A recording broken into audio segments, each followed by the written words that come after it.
आइए आइए भैया, अच्छी अच्छी चिड़िया ले जाइए।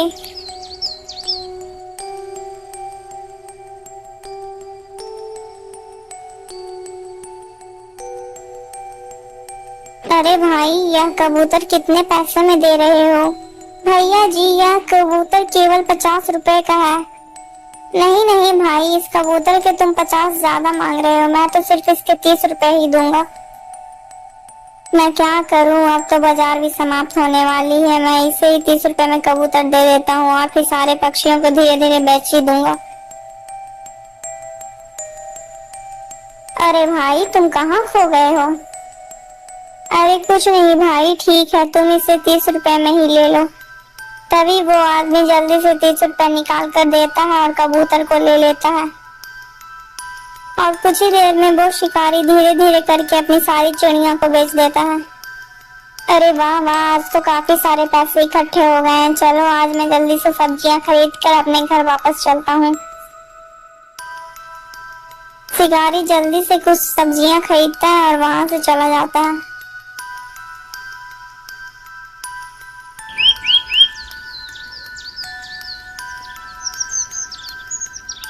पकड़ो को।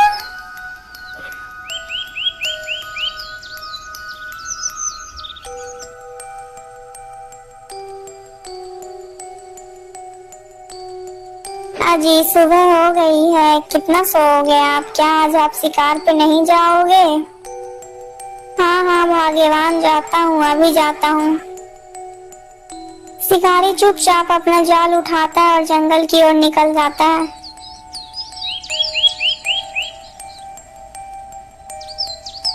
शिकारी चलते चलते जंगल में काफी दूर निकल जाता है।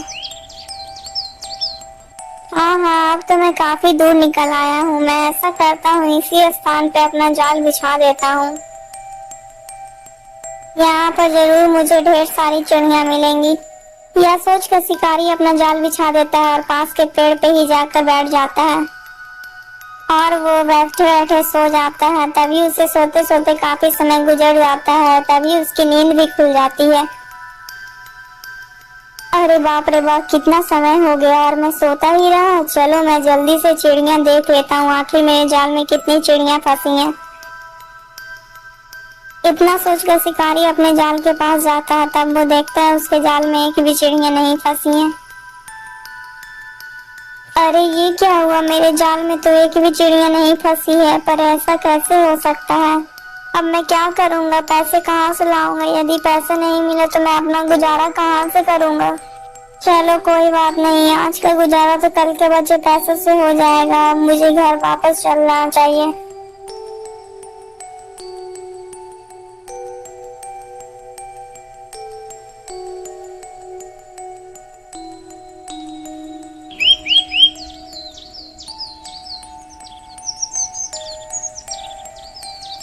अगली सुबह शिकारी जल्दी उठ जाता है, जंगल की तरफ जाल लेकर निकल पड़ता है। क्या करूं, कल तो मुझे खाली हाथ ही घर लौटना पड़ा था, लेकिन कुछ भी करके आज मुझे चिड़िया पकड़नी ही पड़ेगी। लेकिन आज मैं ऐसा करता हूँ कि अपने जाल को कहीं नए स्थान पर लगाता हूँ। ये सब सोचते सोचते शिकारी जंगल में एक नए स्थान पर पहुँचता है।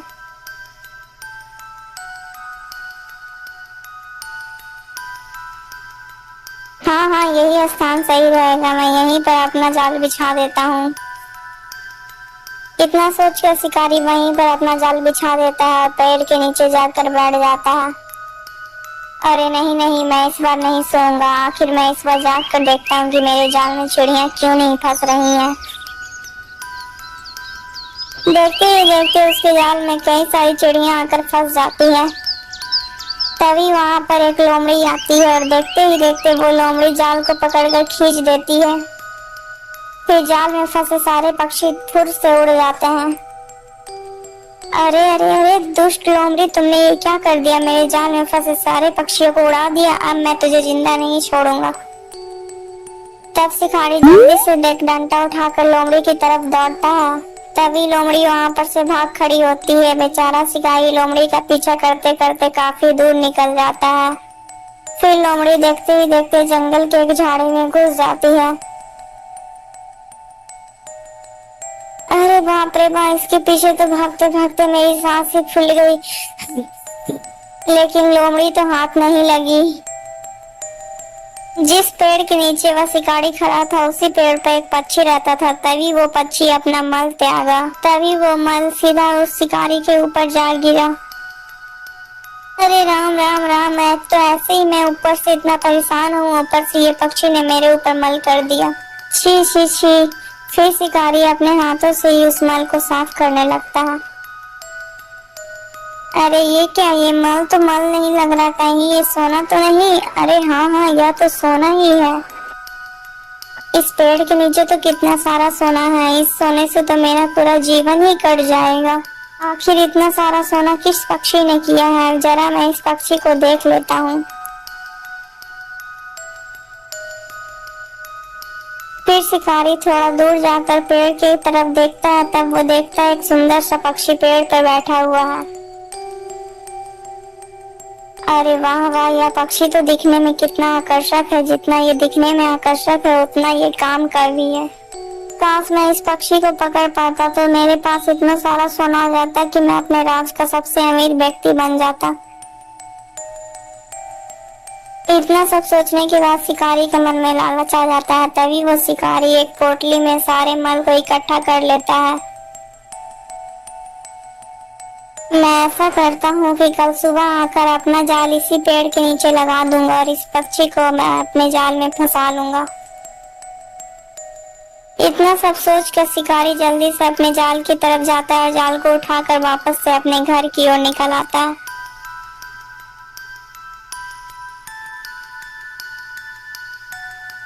अरे भाग्यवान, तुम कहाँ हो? देखो मैं तुम्हारे लिए क्या लेकर आया हूँ।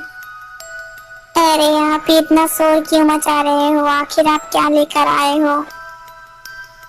फिर वो शिकारी उस पोटली को खोल देता है। उसकी पत्नी इतना सारा सोना देखकर बहुत ही हैरान हो जाती है। अरे इतना सारा सोना, लेकिन इतना सारा सोना तुम्हें कहाँ से मिला? फिर शिकारी अपनी पत्नी को सारी कहानियां सुनाता है। अरे भगवान, यदि वो पक्षी हमारे हाथ लग गया तो हमारी गरीबी चुटकियों में खत्म हो जाएगी और फिर हमारे आने वाले जीवन में कोई भी काम नहीं करना पड़ेगा। हमारी आने वाली पुश्तियां राज करेंगी, राज। हाँ हाँ, लेकिन तुम इस पक्षी को पकड़ोगे कैसे? अरे भगवान, तुम एक शिकारी से सवाल कर रही हो कि आखिर मैं उसे पकड़ूंगा कैसे? जैसे मैं सारे पक्षियों को पकड़ता हूँ वैसे भी उसी पक्षी को पकड़ूंगा भगवान।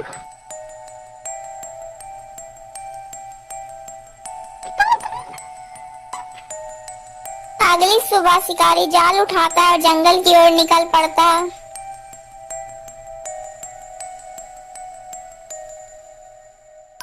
शिकारी चलते चलते उसी पेड़ के पास पहुंच जाता है जिस पेड़ पर वो पक्षी रहता था। चलो अब मैं जल्दी से अपना जाल बिछा देता हूँ और दूर झाड़ियों में जाकर छिप जाता हूँ। शिकारी जल्दी से वो जाल बिछा देता है और दूर झाड़ियों में जाकर छिप जाता है। अरे ये क्या, आज तो मेरे पेड़ के नीचे इतने सारे अनाज के दाने बिखरे हुए हैं। मैं आज ऐसा करता हूँ कि इसी अनाज के दाने को खाकर अपनी भूख को शांत कर लेता हूँ। कितना सोचता है वो बेचारा पक्षी उसी पेड़ के नीचे उस जाल पे जाता है। तभी वो बेचारा पक्षी उस जाल में फंस जाता है और उधर वो शिकारी सारा तमाशा देख रहा था। तभी वो जल्दी से उस पक्षी के पास आता है और उसे पकड़कर पिंजरे में डाल लेता है और वो अपने घर की ओर निकल जाता है।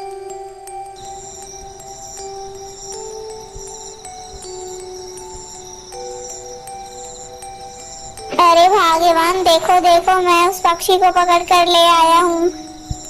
अरे वाह वाह, आपने तो कमाल ही कर दिया। अब तो हम लोग जल्दी से अमीर हो जाएंगे। लेकिन भाग्यवान, हमने तो पक्षी को पकड़ लिया है, लेकिन मेरे मन में एक डर बैठ गया है। अजी, अब आपके मन में कैसा डर बैठा हुआ है? अरे भगवान, हमने सोना देने वाले पक्षी को तो पकड़ लिया है, लेकिन जब कभी भी राजा को इसकी खबर मिल गई कि हमें ऐसा कोई विचित्र पक्षी मिला है, तब राजा हम दोनों को तो फांसी पर ही चढ़ा देगा। अरे हाँ, आप बिल्कुल ठीक कहते हो, लेकिन हमने तो इस बारे में कभी सोचा ही नहीं। हाँ हाँ, अब तुम ही बताओ भगवान, हमें क्या करना चाहिए? अजी आप मेरी मानो तो मैं बोलती हूँ कल सुबह ही आप राजा के पास जाओ और इस पक्षी की विशेषता बताकर इस पक्षी को राजा को सौंप कर आ जाओ। हो सकता है राजा खुश होकर तुम्हें कुछ कीमती इनाम दे दे। हाँ हाँ भाग्यवान, तुम बिल्कुल ठीक कहती हो। मैं कल सुबह ही इस पक्षी को लेकर राजा के पास जाऊंगा।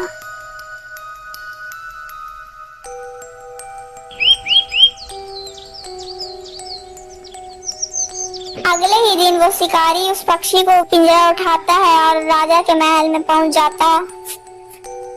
महाराज, मेरा नाम चंपक लाल है और मैं एक शिकारी हूँ। महाराज, मैं आपके लिए एक तोहफा लेकर आया हूँ। तोहफा? कैसा तोहफा? आखिर तुम मेरे लिए क्या तोहफा ला सकते हो? महाराज, मैं कल ना शिकार करने के लिए जंगल गया था, तब मुझे ये सोने का मल करने वाला पक्षी मिला है। क्या सोने का मल? क्या ये पक्षी सोने का मल करता है? क्या तुम ये बात सच बोल रहे हो? जी हाँ महाराज, यह पक्षी सोने का ही मल करता है। सभा में बैठे जितने भी राजा महाराजा और सिपाही थे वो सारे लोग हैरत में पड़ जाते हैं कि आखिर एक पक्षी सोने का मल कैसे कर सकता है।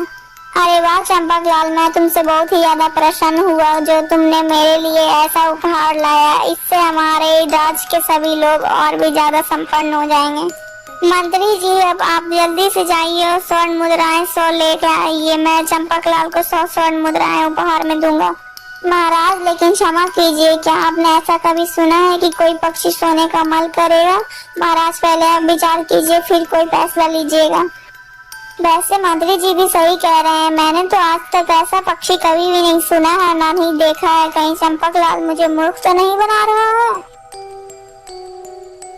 हाँ हाँ मंत्री जी, आप बिल्कुल सही कह रहे हैं। मैंने तो आज तक कभी भी ऐसे पक्षी के बारे में नहीं सुना है। अब आप ही बताइए मंत्री जी, मैं क्या करूं? महाराज, आप ये शिकारी से या पक्षी को लेकर आप इसे आजाद कर दीजिए महाराज। और हाँ महाराज, आप इसे अपने हाथों से ही आजाद कर दीजिए महाराज। मेरा यही फैसला रहेगा महाराज। राजा मंत्री की यह सब बातें सुनकर उस पक्षी को राजा आजाद कर देता है।